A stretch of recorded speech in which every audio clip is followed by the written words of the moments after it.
వి gold trusted gold buyers మీరు తాకట్టు పెట్టిన బంగారాన్ని విడిపించి ఈ రోజు ఉన్న మార్కెట్ ధరకు కొనబడను. నమస్తే అమ్మా. నమస్తే అమ్మా. అమ్మ, తిరుమల తిరుపతికి వెళ్ళేటప్పుడు అనేక నియమ నిష్టలు పాటిస్తూ ఉంటాం. అవునమ్మా. రకరకాల మొక్కులు మొక్కుకుంటాం. కాలినడకనని ఒకరు తలనీలాలు సమర్పిస్తామని, నిలువెత్తు బంగారం ఇస్తామని, ఇట్లా కదమ్మా. ముడుపు కట్టటం అంటే మనకి కలియుగ ప్రత్యక్ష దైవం ఆయన కాబట్టి ప్రతి ఒక్కరం కూడా ఖచ్చితంగా దర్శించుకోవాలని కోరుకుంటూ ఉంటాం. అసలు ఇదివరకు రోజులు పూర్వకాలంలో నాకు తెలిసి మా చిన్నప్పుడు స్వామి దగ్గరికి వెళ్తున్నారనగా డప్పులతో తిరిగి మొత్తం అందరి దగ్గర డబ్బులు తీసుకొని అట్లా వెళ్ళేవారు. మరి అంతకుముందు పరిస్థితి ఎట్లా ఉండేది? ఇప్పుడు పరిస్థితి మనకు తెలిసిన విషయమే. ఇలా వెళ్ళి అలా వచ్చేస్తున్నాం కదా. దర్శనం చేసుకోయే ముందు, వెళ్ళే ముందు మనం ఏమన్నా నియమాలు పాటించాలా? తప్పనిసరిగానమ్మా. ఇప్పుడు మీరు ముడుపు అన్నారు. ముడుపు కట్టడానికి కూడా ఒక నియమం ఉంది. ఓకే. పసుపు గుడ్డలో అంటే పసుపులో ముంచిన తెల్లని వస్త్రంలో కొత్తది లేదనుకో, కొంతమంది దగ్గర అందుబాటులో ఉండకపోవచ్చు, బాగా శుభ్రంగా ఉతికినటువంటిదైనా పసుపులో ముంచితే దోషం పోతుంది గనక దాంట్లో 5 యూనిట్స్ అనమాట. 5 రూపాయలు కానీ 5 రూపాయి పావల, ఇప్పుడు పావలాలు ఎక్కడ ఉన్నాయి లేవు, అట్లా ఏదైనా సరే. ఇప్పుడు 5 రూపాయలు అంటే కూడా ఎవరో బిచ్చం వేస్తూ కూడా తీసుకోవటల్లా. అవును. చేత 5 యూనిట్స్ ఏదైనా సరే దాన్ని కట్టి దానికి అక్షతలు వేసి, స్వామి మాకు ఈ కష్టం వచ్చింది, నీ దర్శనం చేసుకుంటాం, మా కష్టం తీర్చు, ఇదిగో ముడుపు కట్టుకుంటున్నాం అని ఆయన దగ్గర, దేవుడి దగ్గర పెట్టుకుంటాం. మళ్ళీ ఎప్పుడైతే ఆ కష్టం తీరిన తర్వాత స్వామి దర్శనానికి వెళ్ళేటప్పుడు ఈ ముడుపు తీసుకెళ్ళి హుండీలో వేస్తాం. ఇంకా ఏదైనా దాంతోపాటు మనం ఇచ్చే కానుకలు కూడా దాంతో వేస్తాం. ఇది ముడుపు కట్టుకునే పద్ధతి.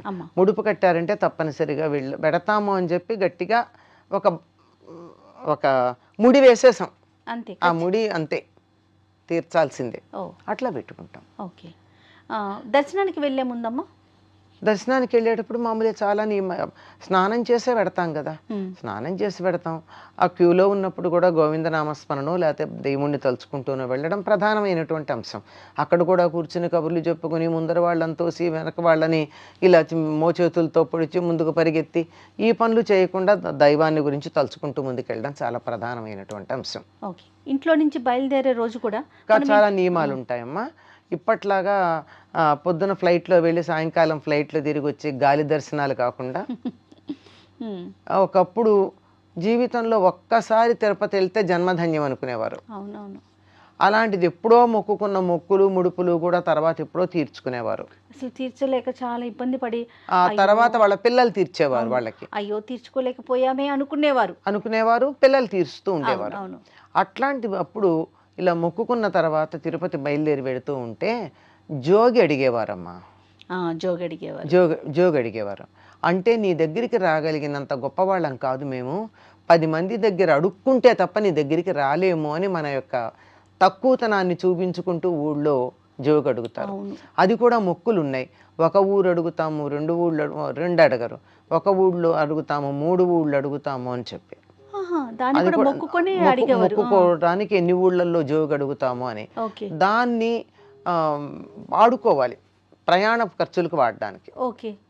నేను నా అంతటినే రాలేను, 10 మంది సహకారం లేనిది, అంత అకించనానాం అంటారే, నేను చాలా చేతకాని వాడిని, అసమర్థుడిని అన్ని రకాలుగాను, కనుక 10 మందిని నేను అడిగి వస్తున్నాను అని చెప్పి ఆ జోగి అడిగేవాళ్ళు కూడా ఏ రోజు ప్రయాణం అంటే దానికి ముందు రోజు కానీ లేకపోతే సాయంకాలం ప్రయాణం అవుతుంటే పొద్దున కానీ ఇలా జోగి అడిగేవాడికి ఇలా చద్దర పడతారమ్మా. అవునమ్మా.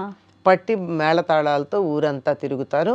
అందరి ఇళ్ళ దగ్గరికి వెళ్ళి మేము తిరుపతి వెళ్తున్నాం, మాకు భిక్షాదానం చెయ్యండి అంటే ఇస్తారు. దాంతో ఇలా చేసుకోవడం.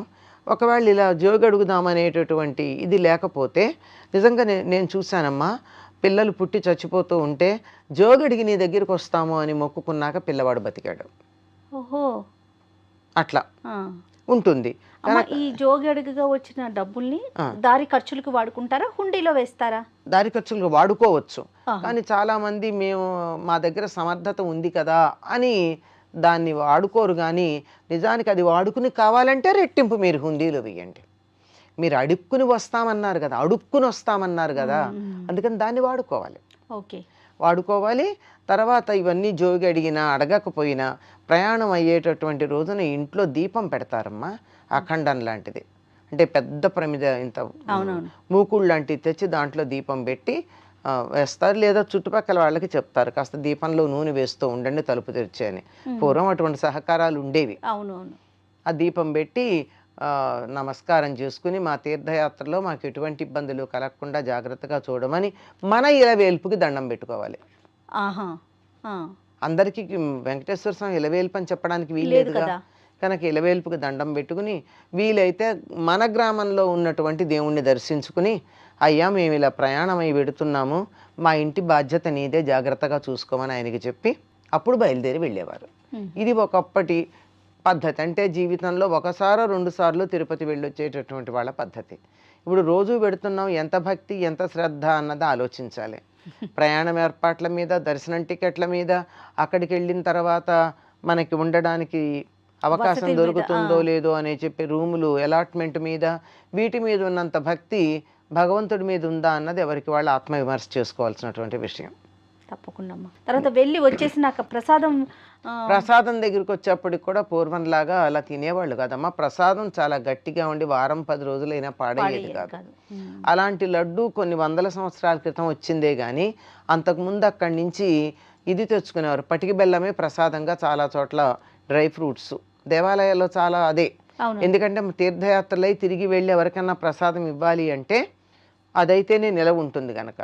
తిరుపతికి కూడా పటిక బలమేనమ్మా మీకు తెలుసు? ఒకప్పుడు ఎప్పుడు నాకు తెలుసు కాదు, చాలా 300 సంవత్సరాల క్రితం ఎప్పుడు. తర్వాత మనకి లడ్డు తెలిసింది, లడ్డు రావడం తర్వాత వచ్చింది. ఆ లడ్డు కూడా పాడయ్యేది కదమ్మా, 15-20 రోజులైనా పాడయ్యేది కాదు, చాలా బాగుండేది. ఆ లడ్డు తీసుకొచ్చిన తర్వాత ఇంట్లో దేవుడి దగ్గర పెట్టి అక్కడ ప్రసాదాలు ఏం తినేవారు, అక్కడ వాళ్ళు దర్శనం చేసుకొచ్చాక ఇచ్చే ప్రసాదం ఉంటుంది, అది తినేవాళ్ళు. ఒకప్పుడు ఆ ప్రసాదం సరిపోయేది, భోజనం కూడా అక్కర్లా, అంత బాగా ఉండేవి ఆ ప్రసాదాలు, అంత ఎక్కువ కూడా ఉండేవి. ఇప్పటికి కూడా మళ్ళీ ఇస్తారు, అనుమానం ఏం లేదు. కానీ ఎన్నిసార్లు అడుగుతాం? కొంచెం ఎక్కువ ఇస్తే రెండోసారి అడిగితే సరిపోతుంది. ఆ తర్వాత ఆ ప్రసాదం తెచ్చి దేవుడి దగ్గర పెట్టి ఇంట్లో పూజ చేసి, తిరుపతి వెళ్ళొచ్చామండి, సమారాధన చేస్తున్నాము రండి అని 10 మందిని పిలిచి భోజనాలు పెట్టి ప్రసాదం పెట్టేవారు. అలా భోజనాలు పెట్టకపోయినా మేము తిరుపతి వెళ్ళొచ్చామండి రండి ప్రసాదానికి అని చెప్పైనా పిలిచి నలుగురికి ఇచ్చేవాళ్ళు. అలా 10 మందికి ఇచ్చుకుని తాము ప్రసాదం తీసుకోవడం అది ఉండేది.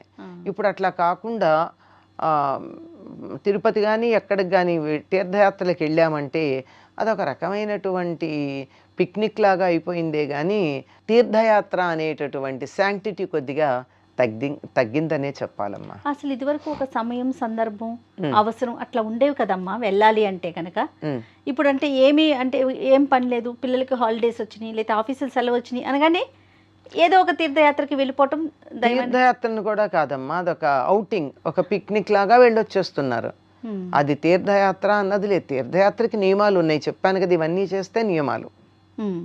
అక్కడికి వెళ్ళాక సినిమాలు చూసి, అక్కడికి వెళ్ళాక అవన్నీ తిరిగి కబుర్లు చెప్పి షాపింగ్ చేసి ఇదంతా చేసుకుంటే అది తీర్థయాత్ర ఎందుకు అవుతుంది? దాని ఫలితం అయితే రాదు కదా. అదే కదా, బయలుదేరిన దగ్గర నుంచి తిరిగి వచ్చేదాకా ఏ దైవాన్ని చూడడానికి వెళ్తున్నామో దాని మీద దృష్టి ఉండాలి.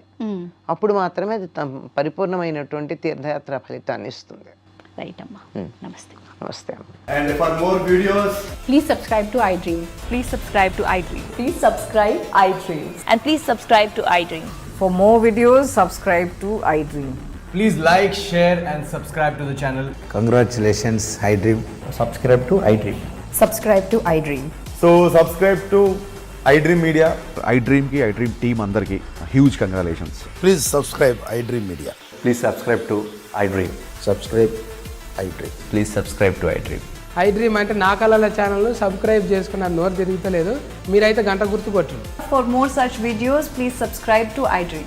Subscribe to iDream. Please subscribe to iDream. Please subscribe iDream Media. Please do subscribe to iDream. Please subscribe to iDream Media. For best entertainment and information, please subscribe iDream. And don't forget to subscribe to iDream.